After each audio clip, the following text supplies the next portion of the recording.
ça commence plutôt que prévu. Oula! Et carrément, ça m'a poussé le trépied avec la caméra, j'aime pas ça. Encore un gros coup de vent aujourd'hui. Mais on a eu du plus gros aujourd'hui. Normalement, je vais vérifier la prévision, mais ça devrait pas durer plus de quelques heures. Il y a quelques jours, on a eu jusqu'à presque 100 km/h de rafale et j'ai bien cru que j'allais perdre la tente. Comme tu peux voir, elle est toujours debout, mais il y a eu un moment où quand même j'étais pas fier et j'ai eu un peu la trouille. Tu vois là, on va appeler ça une poutre qui forme un des deux V du toit, qui est tout droite là. Bah, il y a eu un moment où heureusement j'étais assis là, j'ai pu la soutenir parce que je l'ai vue comme ça. Tu m'excuseras, mais j'ai pas filmé ce jour-là. J'étais plus préoccupé par le fait d'arriver à passer le truc et que tout se passe bien. J'ai même pas eu l'idée de prendre la caméra. Mais du coup, tu l'auras compris, aujourd'hui, on va parler de cette tente chinoise que j'ai achetée sur Temu il y a presque un an maintenant. J'ai commencé à l'utiliser il y a presque un an, c'était en mars de l'année dernière. Et on va parler de sa résistance au vent. Par contre, je pense que ce que je vais faire, je vais attendre peut-être demain que ça se calme un peu. Parce que là, tout de suite, attends que j'aille voir la prévision. Là, tout de suite, l'espace de quelques heures, va encore y avoir des grosses rafales. Et j'ai franchement l'impression que par rapport à la prévision, il y a 1 heure de décalage. Parce que je les attendais dans 1 heure environ, les rafales. Là, il est 15h et je m'attendais à ce que ça commence vers 16h. À 15h, 54 km/h. Normalement, 54, ici dans le camping où c'est un tout petit peu protégé, tu ne devras quasiment pas le voir. Par contre, 16h, 83 km/h. Donc ouais, il y a 1 heure de décalage. Et donc il prévoyait à 17h, donc je suppose que ça va être à 16h, du 94. Et après ça redescend un petit peu. Et 2 heures plus tard, on retombe à 61 km/h. Honnêtement, avec ce que j'ai vécu ces derniers jours, 60-65, ça m'inquiète pas. Là où ça commence un petit peu à m'inquiéter, c'est quand on dépasse les 70. Et là, si ça correspond bien à la prévision qui était pour 16h normalement, c'est-à-dire dans 1 heure maintenant, on a des rafales à 83. Donc on dépasse les 70. Donc c'est là où tu vois la tente qui commence à bouger. Après il y a une histoire d'orientation du vent aussi. Là c'est du vent d'ouest. Je te montrerai tout à l'heure quand on sortira. Vent d'ouest, ça m'inquiète moins que nord-ouest. Quand j'ai vu la tente commencer à plier, c'était du vent de nord-ouest. Et il y a aussi d'autres facteurs que je vais t'expliquer, mais je continuerai le tournage de la vidéo demain quand ça sera un peu plus calme et qu'on pourra les tourner à l'extérieur. Parce que là, je pense que si je sors, au niveau de la prise de son, ça va pas être terrible de toute façon. Et puis, je préfère être dans la tente pour surveiller que si je vois que ça commence à plier, je peux soutenir. C'est peu probable. Je te dis vraiment plier, quand ça commençait à plier comme ça, c'est arrivé une fois. Mais ça m'a fichu la truc quand même. Allez, qu'est-ce que ça dit pour demain matin? Je pense que demain matin, 24 km/h, rafale 50, ça, c'est pas encore trop méchant. Rafale 50, je peux sortir, je peux tourner dehors. Donc je continuerai la suite de la vidéo, je pense très certainement demain matin. Bon bah aujourd'hui ça va. Alors finalement plusieurs jours se sont écoulés depuis le début de la vidéo. Parce que juste au moment où je voulais tourner, ici ils ont fait ce que j'appelle moi la danse annuelle. C'est-à-dire que tous les ans les permanents doivent changer de place. C'est une loi locale de la communauté valencienne. Et sur mon petit bout d'impasse, là c'est tombé pile sur le moment où je voulais tourner. Mais c'est pas plus mal ici. Aujourd'hui c'est plutôt calme. On a d'après la prévision à peu près 50 km/h de vent. Mais comme tu peux voir, 50 km/h à l'intérieur du camping, bah, c'est pas bien gênant. Alors avant de parler de la résistance de la tente et autres, il y a plusieurs choses. Et le fait qu'ils aient fait la danse là, ça va entrer en ligne de compte pour les événements à venir parce que c'est pas fini. Dans 2 jours, on est mardi. Dans moins de 2 jours, dans la nuit de mercredi à jeudi, on est parti pour du 100 km/h pendant quelques heures. Mais bon, ça, j'y reviens tout à l'heure. Avant, je vais te montrer une des conséquences du gros coup de vent qu'on a eu il y a quelques jours. Et la conséquence, elle n'est pas sur ma tente qui a parfaitement tenu. Il y a des petits problèmes au niveau du grand arbre, je te montrerai. Mais globalement, ça a tenu. Non, il y a eu un problème ailleurs pour quelqu'un d'autre, pour un ami à moi. David, qui est pilote d'hélicoptère dans les secours et qui a pour particularité d'être 15 jours à Barcelone, 15 jours ici à Alicante.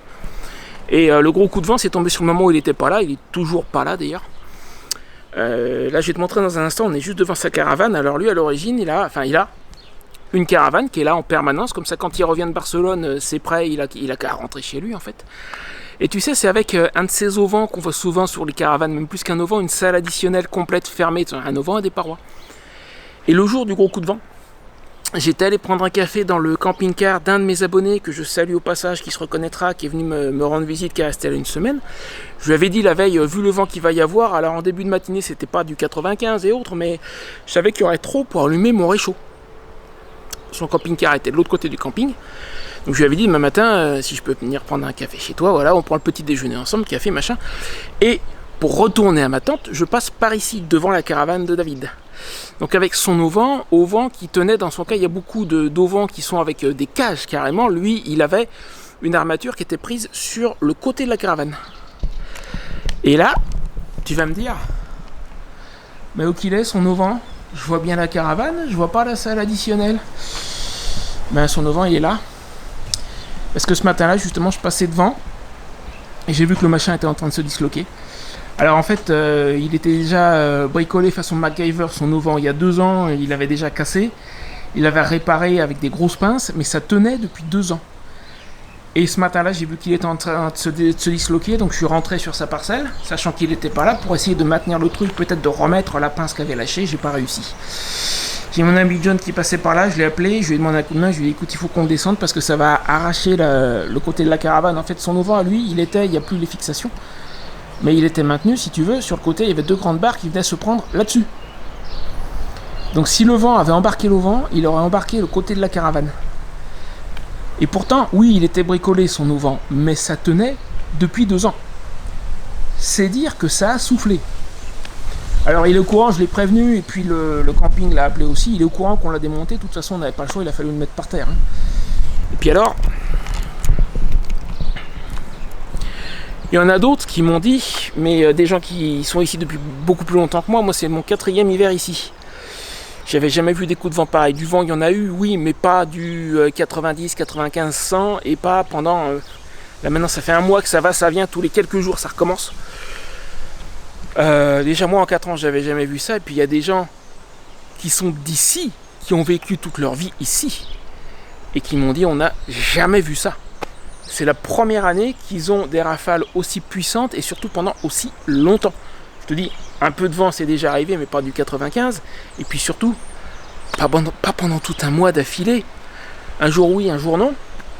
Non, moi les coups de vent dont je me souviens, c'était du 40, 45, 50, et ça durait 3 jours et terminé. Et ben là, même les gens d'ici avaient jamais vu ça. Bon, on va retourner à la tente. Et puis je t'explique ce qui s'est passé, comment elle a tenu, les petits dégâts qu'il y a, mais qui sont pas sur la tente, je vais te montrer. Alors déjà, comme tu peux voir, tout tient toujours parfaitement debout. Surtout la tente elle-même, le tarp c'est une autre histoire, j'y viens après. J'ai eu une grosse frayeur comme je t'ai dit, mais étonnamment, il n'y a strictement aucun dégât sur la tente elle-même. La structure a tenu le choc, la toile ne s'est pas déchirée, mais quand je dis qu'elle ne s'est pas déchirée, c'est nulle part. Et la fois où ça a commencé à plier, en fait, ça manquait peut-être très légèrement de pression, pas de beaucoup, mais au doigt, j'avais senti qu'il manquait un tout petit peu. Du coup, j'ai regonflé parce que de temps en temps, il faut lui remettre un peu, c'est pas souvent, mais de temps en temps. Donc c'est peut-être aussi ça. Mais tu vois, elle tient le choc, et je te dis pas une déchirure sur la toile de la tente. Le tarp, par contre, c'est une autre histoire. Alors déjà maintenant, quand il y a des gros coups de vent, j'ai pris l'habitude de le descendre à l'arrière, là-bas. Et la raison pour laquelle elle a plié, entre parenthèses, je soupçonne, donc c'est de l'autre côté qu'elle a commencé à plier, le vent de nord-ouest, le nord-ouest c'est là-bas, l'ouest c'est là. Et je pense que si le vent d'ouest me gêne pas trop, c'est que je suis mieux protégé du vent d'ouest que du vent de nord-ouest. Là-bas, là, tu as l'allée, je pense qu'il doit remonter l'allée et venir taper comme ça. Et il se trouve que le tarp, tu vois qu'il est attaché à plusieurs endroits, parce que je soupçonne que lors des gros coups de vent, il doit faire voile. Alors là d'ailleurs, l'attache du bout, je l'ai baissé hier parce qu'on attendait de la pluie et je voulais pas que ça stagne dessus, l'attache noire là. Je vais la remonter pour le gros coup de vent qu'on attend, parce que l'idée c'est d'éviter qu'il n'appuie sur la tente. Je soupçonne que c'est ça qui s'est passé en fait. Tu vas me dire pourquoi tu le descends pas complètement ? Parce que en dehors des 90-95 km/h, je pense que le reste du temps, attaché comme ça, il prend une partie du choc et il protège la tente. Je le soupçonne en tout cas. Par contre, ce que je fais lors des gros coups de vent, c'est que le piquet qui est à l'arrière, que tu vois, là-bas que tu vois dépasser, là, qui le soutient. Je l'enlève, je détache la... Donc cela reste pour les gros coups de vent, pareil comme de l'autre côté, ça le maintient, hein. Donc j'enlève le piquet qui est là. Il y a une sardine qui est là-bas au fond, qui est dans un sol un peu meuble d'ailleurs de toute façon, donc il risque de s'arracher. J'enlève ce piquet. Je descends le bout du tarp et je l'attache à la remorque. De sorte qu'une fois baissé, je pense qu'il doit moins faire voile. Ce qui fait qu'il fait voile, c'est sa surface. Il est immense, c'est un 4x4. Donc ouais, les gros coups de vent. Et c'est ce que je vais faire mercredi en fait. Je vais le descendre. Donc ce bout là c'est gênant pour rentrer parce que quand il est baissé, ben moi je suis obligé de faire ça pour rentrer sous la tente. Ou alors carrément je rentre exceptionnellement par l'autre côté. Mais voilà, lors des gros coups de vent, je le descends. Alors la nuit de mercredi à jeudi, est-ce que je l'enlève, est-ce que je l'enlève pas? Si la prévision ne change pas, ça va être le plus fort qu'on aura jamais eu, 101. Mais encore une fois, il y a une histoire d'orientation. Ah oui, ça il faut que je te montre aussi. Attends, je ressors. Et je t'ai dit, le fait qu'ils aient fait leur danse annuelle, ça peut avoir son importance pour la nuit de mercredi à jeudi. Alors dans un premier temps, mercredi à jeudi, ça va être du vent d'ouest. Ça m'inquiète moins, encore une fois, la fois où je l'ai vu plier, c'était du nord-ouest. Et au petit matin, ça va tourner au nord-ouest. J'espère que la prévision va changer, ça m'arrangerait qu'il reste à l'ouest. Pourquoi? Je t'ai dit, l'ouest, c'est par là, le nord-ouest, c'est par là. Avant qu'il fasse la danse, en face de ma tente, il y avait la caravane de John, qui tu vois à présent est à côté de moi. Elle est relativement petite, avec un petit auvent. Ils ont changé, à présent, en face de moi, la caravane de Carlos. Elle est beaucoup plus grosse, avec un grand auvent. Je pense que si le vent vient de l'ouest, c'est lui qui va se prendre le gros de la claque. Déjà avant, c'est sans doute un peu la caravane de John qui me protégeait, celle de Carlos est plus grosse. Tant que c'est du vent d'ouest, bien qu'il arrive pile face à la tente, c'est-à-dire que la face de la tente elle-même va faire un petit peu voile, mais tant que c'est du vent d'ouest, je suis relativement protégé par l'autre côté, notamment par la caravane qui est là. Par contre, si vers 5-6 heures du matin, comme dit la prévision, ça passe, je verrai juste avant, hein, parce que ça peut changer, si vers 5-6 heures du matin ça passe en nord-ouest, j'aurai peut-être intérêt à me lever un peu à l'avance, et juste histoire d'être dedans, à surveiller des fois qu'il se passe quelque chose. De toute façon, quand ça va commencer à souffler vers 4 heures, je te garantis que ça va me réveiller, je dormirai plus de toute manière. La nuit où on a eu du 97, ah oui, je l'ai pas dit, ça aussi, là, le jour où j'ai vu que ça commençait à plier, on a eu du vent comme ça en continu pendant presque 24 heures. Ça a commencé dans la soirée, je n'ai pas dormi du tout cette nuit-là. Enfin, je soupçonne que j'ai dû faire un peu de micro-sommeil, mais moi je me vois pas m'endormir. C'est-à-dire qu'à chaque rafale, j'ouvrais les yeux pour regarder, pour m'assurer que ça commence pas à plier. C'est pas à ce moment-là que ça a plié, heureusement c'est pas de nuit, parce que couché, ça m'aurait pris plus de temps pour réagir. Après, il est possible que cette tente soit capable de plier et de se relever sans aucun dégât. Mais l'alternative, ça serait que la structure pète. Et j'ai pas envie de savoir si elle peut plier, se relever, ou si elle peut pas. J'ai pas envie de vérifier, si tu vois ce que je veux dire. Ouais, donc cette nuit-là, j'ai pas dormi du tout. Enfin, en tout cas, je crois pas. J'ai dû faire un peu de micro-sommeil, mais ça s'arrête là. Et dans la journée, quand ça a commencé à plier, là, c'était vers 13-14 heures. J'étais dans la tente. Je l'ai vu, puis j'ai soutenu, quoi. J'ai soutenu la poutre qui commençait à plier. Ça m'arrangerait que dans la nuit qui vient, là, de mercredi à jeudi, que le vent reste à l'ouest. Parce qu'encore une fois, s'il vient de l'ouest, ça m'inquiète pas trop. Les 97 km/h dans la nuit de l'autre fois, c'était du vent d'ouest. Et il s'est rien passé. J'ai vu le truc bouger, quoi. Évidemment, ça faisait du bruit, ça bougeait. Mais elle n'a pas plié. Et quand elle a commencé à plier, c'était du 94 de nord-ouest. Une autre fois, j'ai vu l'autre poutre de ce côté-là aussi, qui s'est arquée. Elle n'a pas plié, mais s'est arquée. C'était en journée aussi, j'étais là. C'est la première fois, c'était le début des grosses rafales. Du mois qu'on a eu de grosses rafales, c'était le tout début. Et c'était aussi un vent de nord-ouest. Donc je te dis nord-ouest, ça m'inquiète beaucoup plus que ouest. Mais bon, j'ai du mal, excuse-moi. Globalement, elle s'est pris des sacrées claques quand même. Je ne saurais pas te dire exactement combien il y a eu dans le camping, mais la prévision sur la zone, c'est monté jusqu'à 97. Et il y a eu des heures et des heures entre 90 et 94 cette fois-là. Et la tente est toujours debout. Elle n'a pas cassé. La toile ne s'est pas déchirée. Et ça, franchement, je suis ébahi qu'il n'y ait pas même la moindre petite déchirure. Qui fait le tour, il n'y a rien. Il n'y a que le tarp. Alors lui, il a commencé à se déchirer. D'ailleurs, je vais te montrer. Mais c'est pas, je pense que ce tarp, c'est pas la même qualité. Hein. Il a commencé à se déchirer au niveau des points d'attache. J'ai réparé avec de la colle. C'est une colle que j'avais achetée pour mes chaussures, en fait, pour réparer mes chaussures, qui a pour particularité de rester relativement flexible. Elle ne devient pas dure, ce qui fait qu'elle peut bouger avec le tarp. Je l'ai renforcé avec ça parce que ça a commencé à se déchirer au niveau des coutures à plusieurs endroits. J'ai l'anneau également au niveau du piquet qui est là-bas où ça a commencé à se déchirer. Pareil, j'ai mis de la colle. Et c'est cette fois-là que je me suis dit, ben, on va l'attacher au maximum à d'autres points d'attache, exactement comme j'ai fait là. D'abord pour qu'il n'ait pas appuyé sur la tente, mais aussi parce que je me dis que ça doit pouvoir répartir la pression un petit peu. Mais donc c'est vraiment les seuls dégâts que j'ai, c'est ça, à plusieurs endroits. Si je regarde de l'autre côté, tu vas voir. Voilà, à plusieurs points d'attache. J'ai dû faire des petites réparations parce que les coutures ont commencé à se déchirer. Et c'est vraiment tout ce qu'il y a. Et sur la tente, je suis surpris, hein, mais sur la tente, il n'y a rien de rien. Par contre, je te garantis que quand tu es dedans, c'est impressionnant. Surtout quand tu as du 90-95, c'est impressionnant. Mercredi soir, il est 20h à peu près. Le vent commence tout juste à se lever. Ça fait peut-être 1 heure que ça a commencé, mais tout doucement pour l'instant, c'est pas encore très méchant. On devrait avoir le pic en gros entre 3 et 7 heures du matin à peu près. J'ai revu la prévision météo tout à l'heure pour avoir vraiment les données les plus fraîches. A priori, on devrait avoir jusqu'à 112 km/h et de nord-ouest en plus. La journée a été surréaliste parce qu'il n'y avait pas un pet de vent. Il faisait bon, on se serait cru au printemps, tout était calme, tout était tranquille. Et moi j'ai passé l'après-midi à me préparer pour cette nuit.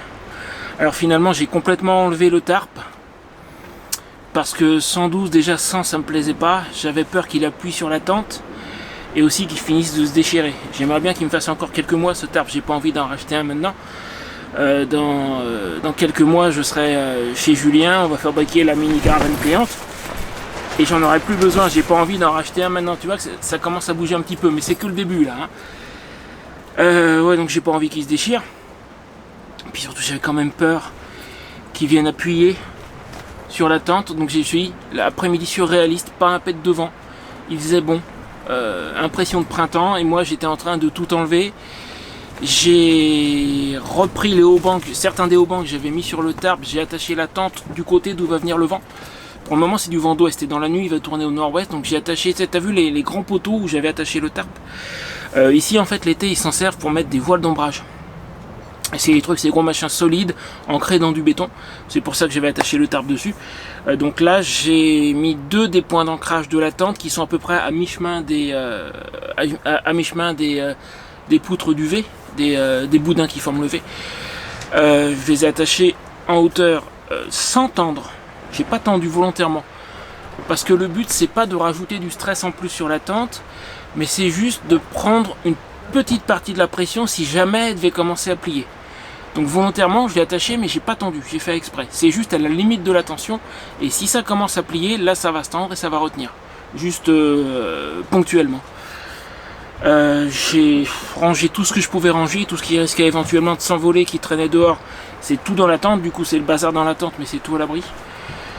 Je pense que ça devrait aller. Je pense. Je croise les doigts. Après j'ai normalement une technique qui me permet de protéger la tente, mais ça n'est valable qu'en journée, quand tu peux ne pas être dans ta tente. Et là la nuit je suis obligé d'y être. Je t'expliquerai demain. Je vais peut-être être obligé de l'employer samedi parce qu'on va encore avoir des grosses rafales, mais samedi c'est des grosses rafales en journée. Mais écoute, là dans l'immédiat, demain, alors ça va continuer à souffler toute la matinée, moins fort, mais à l'heure où je vais me lever, vers 8h, on aura encore entre 80 et 90 a priori, donc mon café du matin c'est mort. J'ai prévu de quoi manger froid le midi. Je suis allé à Carrefour ce matin acheter, ils ont de la brandade de morue fraîche.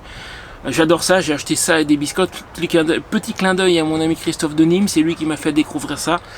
Et ça me permet de manger froid, et en plus c'est un truc que j'aime, donc très bien comme ça. Et dans l'après-midi, normalement c'est censé se calmer. Et là je pourrais finir la vidéo à ce moment-là et je t'expliquerai cette petite technique que j'ai qui n'est valable qu'en journée, mais qui permet vraiment de protéger la tente à 100%. Je l'ai utilisé quand j'étais à Is-sur-Tête. Il y a eu une tempête avec une prévision à 140. Rafale à 140, j'ai fait ça et tu vois la tente est toujours là. Ça je t'expliquerai demain. Moi je pense que je vais me coucher tôt.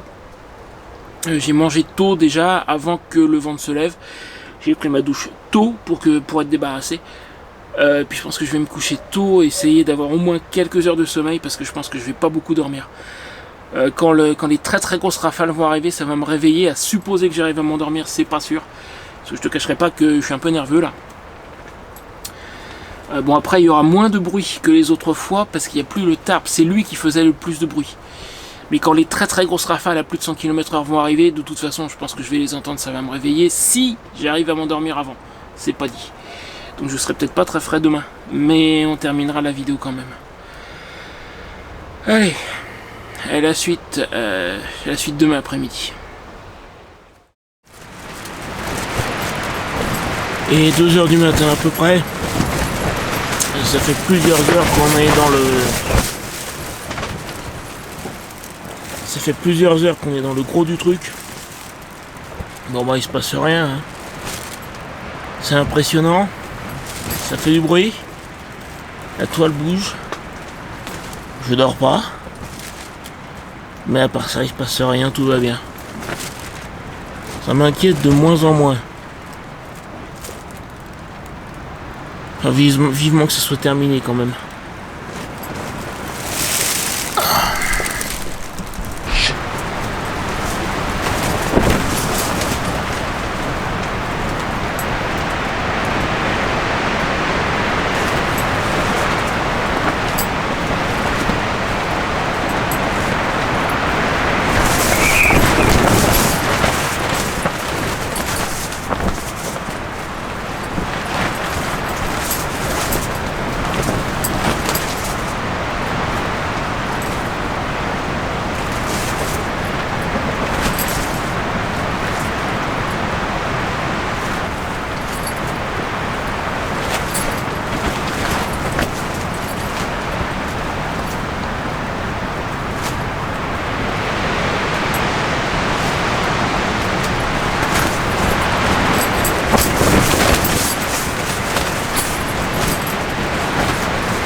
Il est à peu près 8h30 du matin.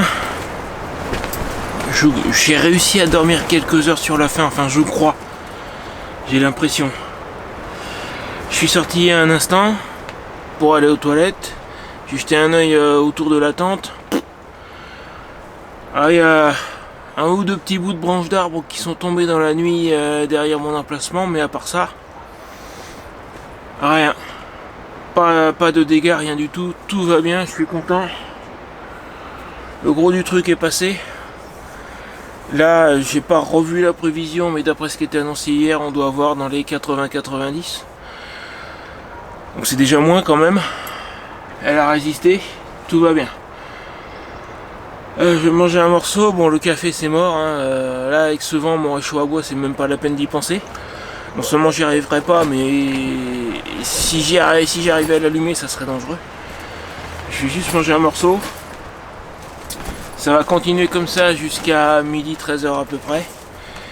Puis je terminerai la vidéo cet après-midi quand ça se sera calmé. Comme tu peux voir, je suis pas très frais. Mais bon, il n'y a pas de casse. La tente a tenu le choc. Alors oublie pas un truc, hein, j'en reparlerai tout à l'heure. Mais oui, il y a eu jusqu'à 112 cette nuit. Mais je suis pas en plaine, sans aucune protection, totalement exposé. Je suis dans un camping, en plus un camping de ville. Et il y a des camionnettes, des caravanes autour de moi. Faut quand même pas oublier ça, que tout soit bien clair. Ouais, je le retrouve tout à l'heure.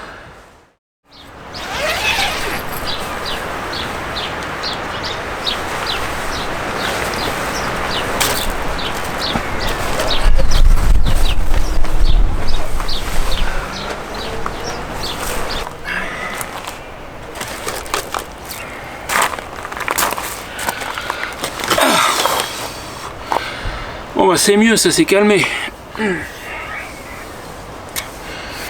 Et je sais, je suis pas frais.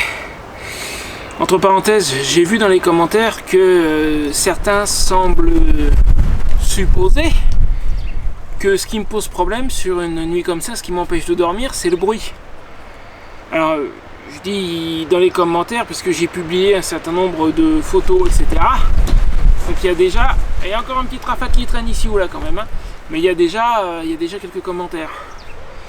Je pense que tu auras compris, après avoir regardé la vidéo, que mon ennemi principal sur une nuit comme ça, ce qui m'empêche de dormir, c'est pas tellement le bruit. Le bruit, ça serait plutôt secondaire. Enfin, je pense que tu as compris. Et c'est pas fini.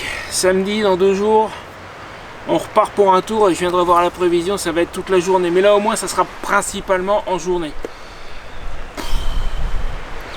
Et après, c'est à peu près terminé normalement. Je crois, j'espère, je croise les doigts. Je croise les doigts pour que ce soit terminé. Alors, cette fameuse technique dont je te parle depuis tout à l'heure et qui permet à coup sûr de protéger la tente. Je vais attendre que la rafale se calme. Parce que je voudrais que tu m'entendes quand même.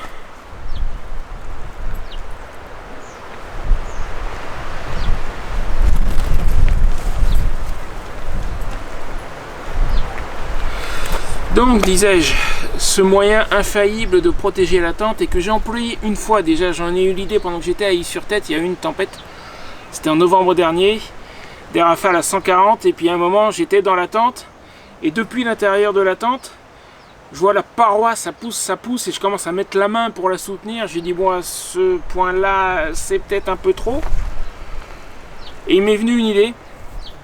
Alors comme je t'ai dit qu'il ne marche que 2 jours parce qu'il faut que tu puisses te permettre de ne pas être dans ta tente et qu'il ne marche qu'avec une tente gonflable. Il y a un truc tout con. J'ai ouvert la valve.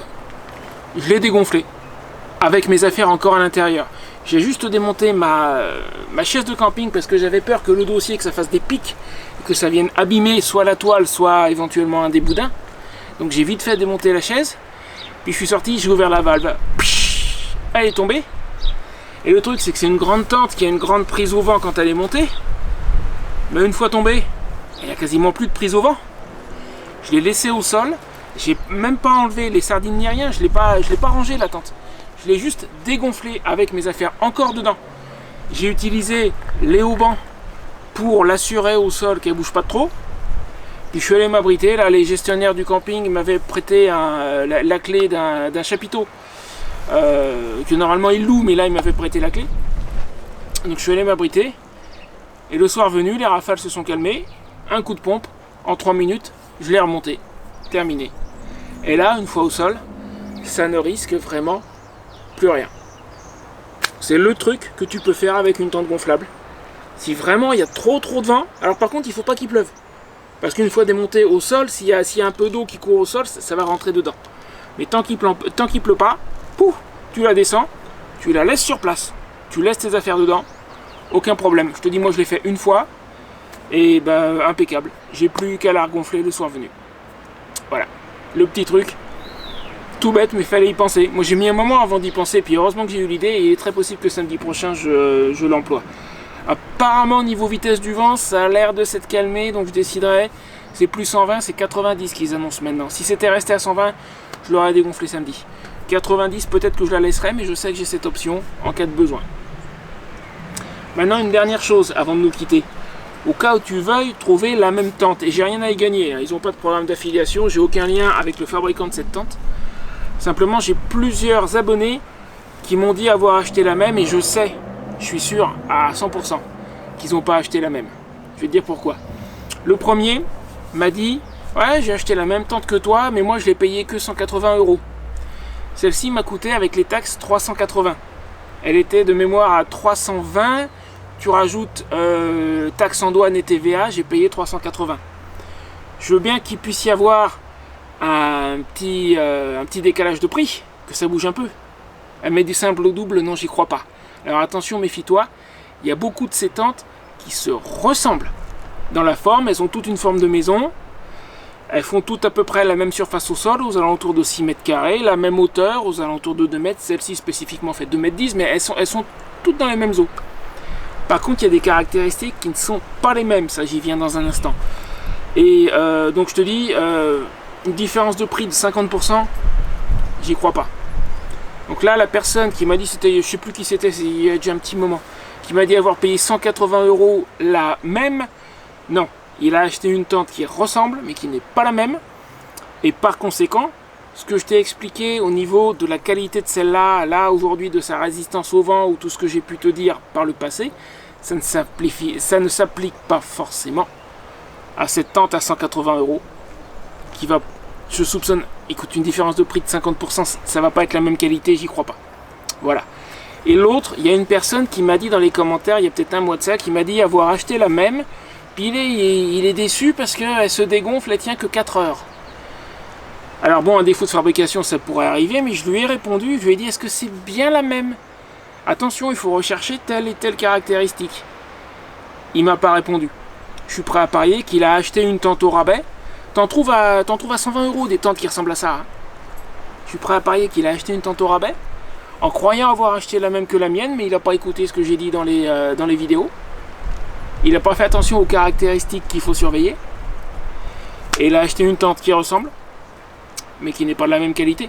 Moi j'en connais deux de ces tentes-là. Il y a la mienne, et j'ai une abonnée qui a acheté la même, et là je sais que c'est la même parce que je lui ai rendu visite, la tente je l'ai vue. La sienne c'est vraiment la même. Et quand j'y suis passé chez elle en novembre, et je crois qu'elle l'avait depuis le mois de juillet, et il n'y avait pas touché, et la tente était toujours debout. D'ailleurs, ces boudins étaient franchement mous, je lui ai dit qu'il faudrait qu'ils remettent un petit peu d'air, mais c'est pour te dire que, donc de cette marque et de ce modèle-là, j'en connais deux pour le coup, puisque celle de l'abonné en question, je l'ai vue, je sais que c'est la même. Donc voilà, méfie-toi. Donc les caractéristiques à rechercher. Celle-ci, c'est une tente de marque Tan Ying Meng. C'est marqué dessus. Il y a le logo. Et tu vas sur Temu, tu recherches ça, normalement tu devrais trouver la même. Alors après, il y a peut-être des interruptions de production. Il y a quelques temps, j'ai des abonnés qui m'ont dit on la trouve plus. C'est possible qu'à des moments tu la trouves, qu'à d'autres moments tu la trouves plus. Il faut surveiller. Deux caractéristiques qui ne trompent pas. Enfin, une en tout cas, l'autre je suis moins sûr. Mais la plupart de ces tentes ont des boudins en diamètre 10 à 12 cm et c'est ce qui va faire sa solidité, notamment face au vent. Tu as vu que la mienne ça bougeait vraiment pas, même avec les grosses rafales que j'ai eues cette nuit.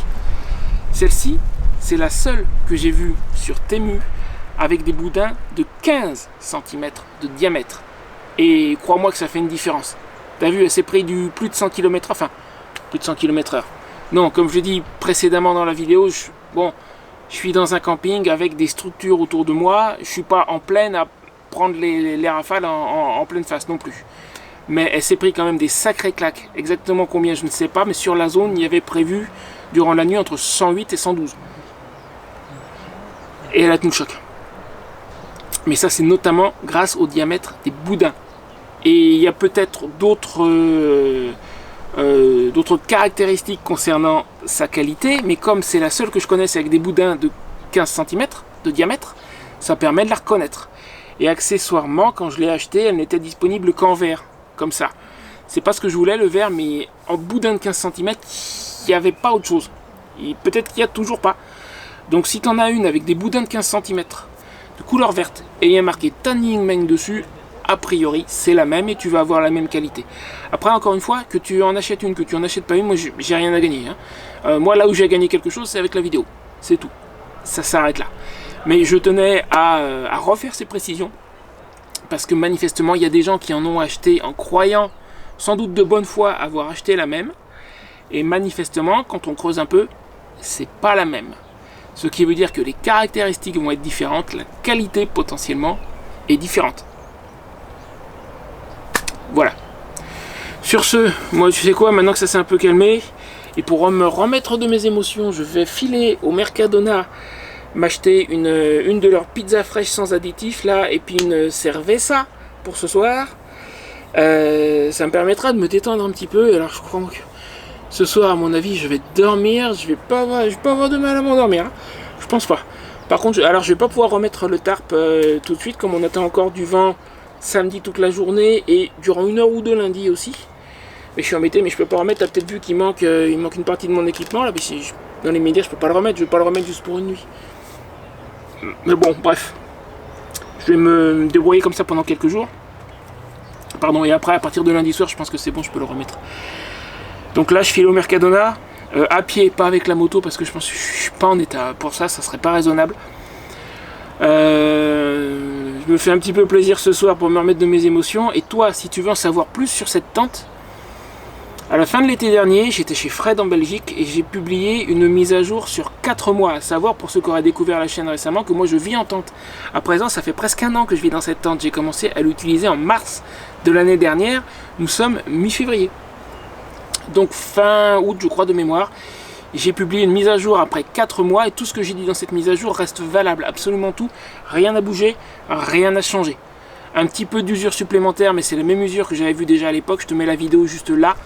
Tu verras, tu as toutes les infos pour en savoir plus sur cette tente gonflable chinoise qui, franchement, moi, elle m'épate. Je pensais pas avoir quelque chose d'aussi solide, d'aussi qualitatif pour moins de 400 € et venant directement de Chine. Voilà, je te mets la vidéo là, vas-y, fais-toi plaisir, c'est pour moi. Si tu n'es pas encore abonné, abonne-toi, laisse-moi le petit commentaire, le petit j'aime, tout ça. Et je te dis à mardi prochain, moi je serai quasiment sur le départ pour le Portugal.